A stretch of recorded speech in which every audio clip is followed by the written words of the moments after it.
નમસ્કાર ખેડૂત મિત્રો, હું લક્ષ્મણ દેવ મુરારી એક્શન એગ્રી સાયન્સ વતી આપ સૌ ખેડૂત મિત્રોનું હાર્દિક સ્વાગત કરું છું.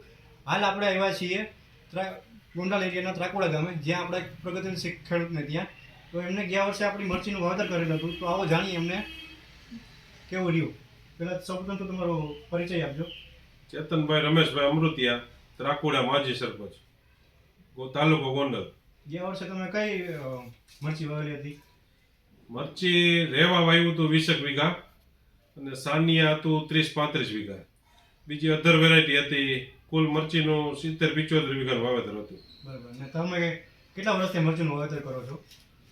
મરચી અમે અહીં ત્રાકોડામાં તો બધા ખેડૂત જો કે વર્ષોથી આ વાવેતર કરે છે. છેલ્લા 10 વર્ષથી ગણવાનું તમારે. ને આ વર્ષે તમે કેટલી વાવેતર કરવાના અને કઈ વેરાયટી વાવવાના છો? મરચી રેવા અને સાનિયા વાવવી છે 50-50 વીઘાની. બરાબર. ને સાનિયા રેવામાં તમને શું સારું લાગ્યું? સાનિયા અને રેવામાં તો બે સારું જ છે. સાનિયા સેગમેન્ટ અને રેવા સેગમેન્ટ એ બેયના વેપારી અલગ અલગ હોય છે. જે રેવા લેતા હોય ને એ સાનિયા નથી લેતા, સાનિયા લેતા હોય રેવા નથી લેતા, પણ બે વેચાઈ જાય છે. બેયના વેપારી આવે છે ખરા. બેયમાં ઉત્પાદનમાં સારું રહે છે. બરાબર. ઉત્પાદનમાં સારું રહે છે ને બજારમાં જલ્દીથી વેચાઈ જાય. તો ખેડૂત મિત્રો, તમને બીજું એક જણાવવાનું કે આપણે સાનિયા અને રેવાના બંનેના નવા પેકિંગ આવી ગયા છે. ને બીજું એક કે પાછળ સેલ ઇન ગુજરાત લખેલું આવે એ જ ખરીદવા ખેડૂતોને નિવેદન છે.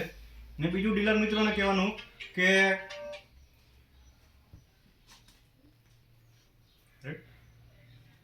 બીજું તમને એક જણાવવાનું કે ગામમાં બજારમાં બીજા તમને જે મળતા કે એમ કહેશે કે સાનિયા અને રેવા સેગમેન્ટ જ છે, પણ એ ન લેતા પણ સાનિયા અને રેવા ખરીદવાનો આગ્રહ રાખો.